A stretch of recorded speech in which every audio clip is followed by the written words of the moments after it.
Me kõik teame seda lauset, et lennusõit on ajavõit, küll aga on väga hästi hoitud saladus see, et siin lennujaamas on tegelikult ka üks salauks, kus pääseb kohale tegelikult lendu vältides ja palju-palju kordi kiiremini.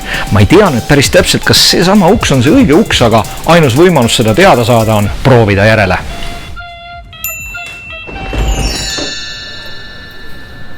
Vau! Ja tundus, et läks jälle õnneks, aga huvitav, kuhu ma olen seekord sattunud. Arhitektuuri järgi võiks öelda, et tegemist on jälle Itaaliaga, aga see tähendab seda, et ees ootab pizza ja odav vein. Lähme vaatame. Eks põhiline, mis Itaalias esmalt silma hakkab, ongi ju iidne ja lummav sajandeid läbiv renessansarhitektuur, mis oma kordumatu jälje jätnud suursuguste ehitiste näol. Iga sammas, müür ja kivike võiks siin oma loo rääkida ja neid lugusid võikski lõputult kuulama jääda. Ja kellele tõesti meeldib kolada mööda selliseid muistseid paiku, siis selle jaoks ongi Lõuna-Itaalias sobiv koht. Kuid silmailu leiab valdavalt ikka vaid turistilikes vanalinnades, nagu näiteks siin Lecces, kuid nii kui sellest väljud, ootab ees moodsalt näotu ja üliräpane ümbrus. Lugesin kuskilt, et Lõuna-Itaalias seal Saapa-Konsal ootavad imeilusad romantilised mägikülad ja armsad väiksed sinka-vonkalised teed, mis aga on reaalsus ja tänapäev on see, et nii hullus olukorras teid kui siin Itaalias ma ei ole varem näinud. Ma arvan, et kuskil Kasahstanis on need mägikülade vahelised olevad teed on ka paremas olukorras kui siin Itaalias ja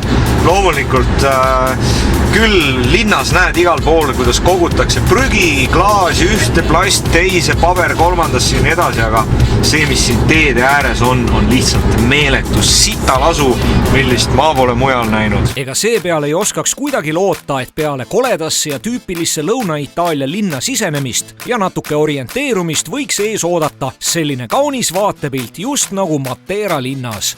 See igivana Gravina jõe kanjoni servale rajatud koobaslinn pakub imelist, romantilist, lausa filmilikku vaatepilti tänu omapärasele hoonestusele.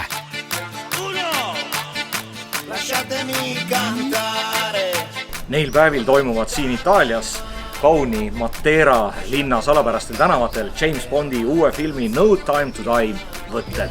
Mis tähendab seda, et siin sünnib just praegu midagi ajaloolist ning hea õnne korral võid vilksamisi silmata Daniel Craigi või näha legendaarseid Aston Martin DB5 luksusautosid, muide mille turuhinnad ulatuvad sõltuvalt seisukorrast miljonitesse. Üldse on kõikjal ringi sebimas palju võttegrupi tegelasi ja kaskadööre ning näha võid pooleli olevaid ehitisi, kus peagi ilmselt raju actionit saama hakkab. Hüppavad mootorrattad ja loodetavasti lastakse midagi õhku ka.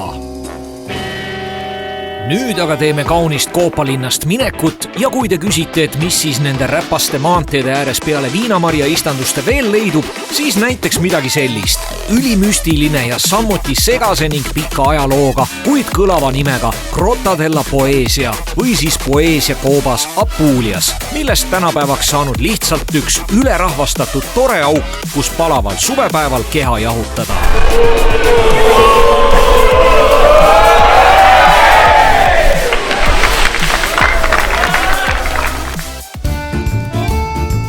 Kui oled Itaalias ja väljas on üle 30 kraadi sooja, siis peab tulema randa. Praegu ma olen sellises kohas, mida nimetatakse justkui siis Itaalia Maldiivideks. Ma ei tea, ma Maldiividel pole käinud seega, võrdlust on minul raske tuua, aga iseenesest tegemist väga korraliku rannaga. Loomulikult siin kulub palju raha, õlu maksab 3 eurot, 2 istekohta koos varjualusega maksab 15 eurot ja eks neid kulusid on veel, aga samas kõik on väga korralik, riietusruumid, puhtad WC, dušid, värgid, särgid, kõik täpselt nii nagu olema peab. Ja siis veel see, jaburduse tipptase. Autodušš rannast tulijatele, et päevane tolmukiht kuidagigi klaasidelt eemaldada. Samas kui inimestele mõeldud dušikabiine sai kasutada vaid žetoonipõhiselt ja veekasutus neis hoiti range kontrolli all. Siin aga hoopis nii, las voolab. Vastus viktoriini küsimusele, et mida erilist ja ainulaadset võib leida Arberobellos, peitub siin samas minu selja taga. Need on need ainulaadsed ja küllaltki erilised eelajaloolised kivist arhitektuurivormid. Nagu näha, on sellest ka tänapäeval tehtud selline mõnus turistiatraktsioon. Tänavad on rahvast täis ja kõik on tulnud siia ainult ühe ja ainsa eesmärgiga näha neid omapäraseid kivist ehitisi, mida mitte kuskil mujal näha ei saa. Trullod on siis need koonuse kujuga traditsioonilised kivihütid, mis ainuomased Apulia murge piirkonna Itria orule. 19. sajandi praktilise põllumajandusliku eesmärgiga kuivalt ilma mördi või tsemendita laotud ehitistest on tänapäevaks erilised vaatamisväärsused saanud. Ja neid omapäraseid pae- ja lubjakivi plaatidest majakisi leidub siin terve kvartali jagu, nagu ka nende imetlejaid. Kuigi trullod näevad lahedad välja, on need suvel jahedad, kuid talvel on keeruline soojaks ja kuivaks saada, kuna soe õhk tõuseb üles ning seinad on paksud. Ja kui keegi soovib trullod tänapäevalt taastada, peab ta järgima paljusid keerulisi eeskirju, kuna trullod on UNESCO maailmapärandi kaitse all.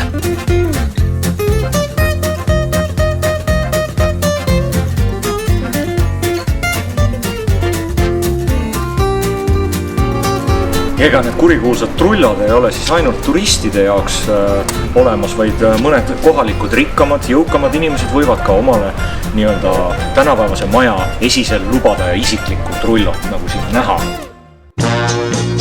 Aga tühja need kivinikerdised. Eesti mees tahab Itaalias ikka veini ka maitsta. Seda enam, et need teeäärsed lõppematuna näivad viinamarjapõllud on juba suuvett jooksma ajanud.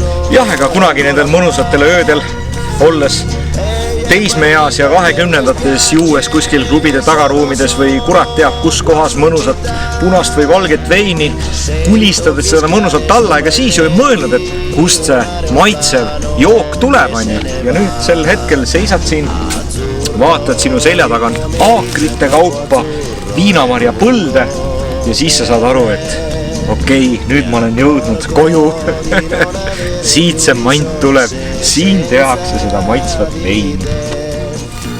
Lõõmab päikesepaiste, taustal ritsikate sirin ja linnulaul, jahedad keldrid suurte veinitünnidega ning ei mingit märgatavat sebimist. Selline on ühe Itaalia Masseria Altemura veinimõisa rahuliku võitu argipäev. See on üks paljudest Zonini perekonnale kuuluv veinitehas Lecest tunnise autosõidu kaugusel.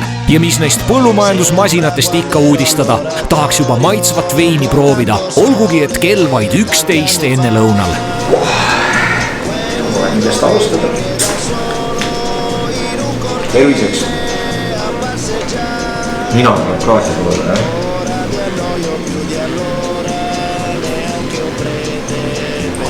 ja külm. Tänaseks päevaks vist rohkem ülesandid endale igaks juhuks ei võta. Siin võib kauem minna.